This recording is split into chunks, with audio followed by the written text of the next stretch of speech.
Hi hello నమస్తే welcome to VBG channel. నేను మీ సౌజన్య.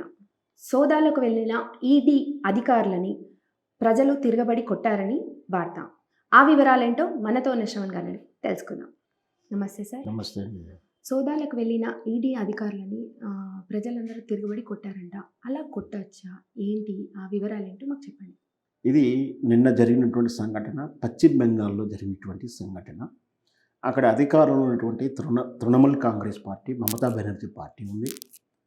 మమతా బెనర్జీ పార్టీకిను, కేంద్రంలో ఉన్న భారతీయ జనతా పార్టీ మోడీకిను మొదటి నుంచి కూడా ప్రత్యామ్నాయ యుద్ధం మాత్రమే ఉంటుంది. ఎన్నికల నేపథ్యం కూడా చూశాం. ఈ దేశంలో 2014 తర్వాత నరేంద్ర మోడీ వచ్చిన తర్వాత ప్రతిపక్ష పార్టీని ఏ విధంగా వేధిస్తున్న తీరు మనం చూస్తున్నాం తరచూ.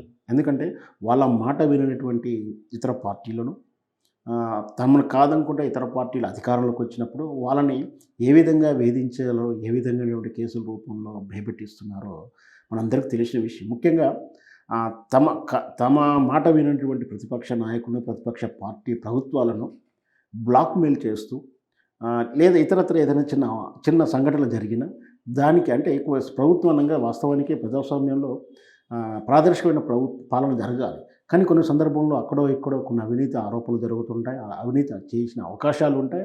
ఒకవేళ నిజంగా జరిగి ఉండవచ్చు. దానిని మాత్రమే అంటే అధికార పార్టీ, అదే బీజేపీ పార్టీ అధికారంలో ఉన్న రాష్ట్రంలో ఎంత పెద్ద స్కామ్ అయినా అది విచారణ కాదు కదా, ఫిర్యాదు కూడా నోచుకునేటువంటిది అయినా ఉంటుంది.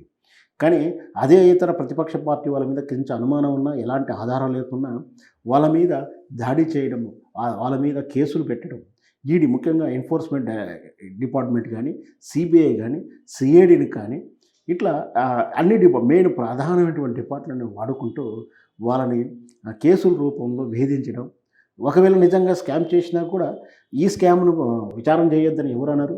కానీ ఇక్కడ అధికారంలో ఉన్న ప్రతిపక్ష పార్టీల స్కామ్ల మీద కాన్సన్ట్రేషన్ ఉంటుంది. కానీ వాళ్ళ పార్టీ బీజేపీకి చెందినటువంటి పార్టీ శ్రేణుల మీద కానీ, అధికారంలో పార్టీ మీద కానీ ఎలాంటి ఆరోపణలు ఉన్నా కనీసం విచారణ నోచుకోకుండా వాళ్ళ మాట వినటువంటి అధికారుల మీద లేదా ప్రతిపక్ష పార్టీల మీద ఇలా ఈడీలను ఉసిగొలపడాన్ని రోజు మనం చూస్తూనే ఉన్నాం. తరచూ కూడా వాళ్ళని ఈడీ అధికారులను మనం విమర్శించే వాళ్ళు కూడా ఇతర పార్టీలు కుక్కలను వదిలినట్టు వదులుతున్నారు, వేట కుక్కలను తరుముతున్నారని కూడా ఉదాహరించిన సంఘటనలు ఉన్నాయి. అంటే ఈడీ అధికారులు కూడా కేంద్రంలో ఉన్నటువంటి నరేంద్ర మోడీ పార్టీ, అంటే ప్రభుత్వం కాదు, నరేంద్ర మోడీ అంటే పార్టీ ఆధీనంలో కనుసనలో పనిచేస్తుంది. దానివల్లనే ఈ పరిణామక్రమం. ఇక్కడ ఈడీ అధికారులు కానీ స్వచ్ఛంగా, నిజాయితీగా, పారదర్శకంగా పనిచేస్తే వాళ్ళకు వచ్చిన ప్రతి ఫిర్యాదును విచారించవచ్చు. కానీ కేవలం ఇతర పార్టీల మీద ఉన్నటువంటి ఫిర్యాదులని మోటివ్ అవ్వడాన్ని, వాళ్ళ ఇన్ఫ్లుయెన్స్ అవ్వడాన్ని మీద ఈడీ సిబ్బంది మీద కానీ ఇతరతర మీద కూడా ప్రజల్లో చాలా నమ్మకం పోయిందో పాటు ఇట్లా అసహనం కూడా పెరిగిపోయింది. దాని తత్ఫలితమే, దాని పర్యవసాన ఫలితమే నిన్నటి దాడిగా చెప్పవచ్చు. అసలు వాస్తవానికి నేను జరిగిన దాడి ఏంటంటే పశ్చిమ బెంగాల్లో మమతా ముఖ్యమంత్రిగా ఉన్నటువంటి పాలనా పీరియడ్లో ఇప్పుడు అక్కడ రేషన్ కార్డు వ్యవహారంలో, రేషన్ దుకాణాల్లో బియ్యం మార్పిడి విషయంలో కుంభకోణం జరిగిందని ఒక ఆరోపణ. దానికి సంబంధించినటువంటి మంత్రి లేదా మనిత అనుచరుడి మీద విచారణ చేయడానికి ఈడీ అధికారులు దాడి చేయడం జరిగింది. అది కూడా ఏంటి అంటే ముఖ్యంగా ఈ స్కామ్ గురించి ఆరోపణ వచ్చిందంటే జ్యోతి ప్రియా మాలిక్ అనే మంత్రి మీద వచ్చినటువంటి ఆరోపణ. అతన్ని విచారించేలో భాగంగా అతను ప్రియా అనుచరుడైనటువంటి షాజహాన్ మీద ఈడీ అధికారులు దాడి చేసి, అంటే ఈడీ అధికారులు ఆయన ఇంటి మీద దాడి చేయడం అంటే దాడి ఇది కత్తులు కటార్లు కాదు, ఒకేసారి వచ్చేసి అందరిని కూడా సీల్ ఆఫ్ చేసేస్తారు. అంటే ఇంటికి మొత్తం కూడా లాక్ చేసేసుకుంటే, లాక్ అంటే వాళ్ళ హ్యాండ్ ఓవర్లో తీసుకుంటారు. అక్కడ ఉన్నటువంటి ఇంటి కుటుంబ సభ్యుల సమక్షంలోనే ప్రతిదీ కూడా ఎంక్వైరీ చేయడం, ప్రతి సాక్ష్యాలు, డాక్యుమెంట్లని హ్యాండ్ ఓవర్ చేసుకోవడం ఇవన్నీ జరుగుతుంది. దాని నిమిత్తం కోసం వాళ్ళు వస్తారు. వాస్తవానికి అధికారం వాళ్ళకు ఉంది.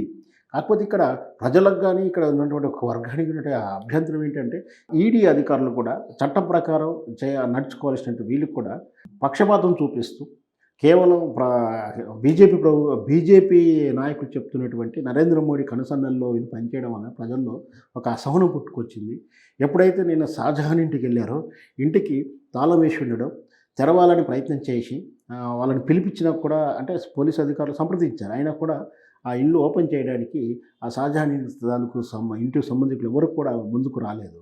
అయితే పోలీసులు అట్లాంటి పరిస్థితుల్లో వాళ్ళకు హక్కు కూడా ఉంటుంది. తాళం పగలగొట్టి లోపలికి వెళ్ళే హక్కు కూడా, అధికారం కూడా వాళ్ళకు ఉంటుంది.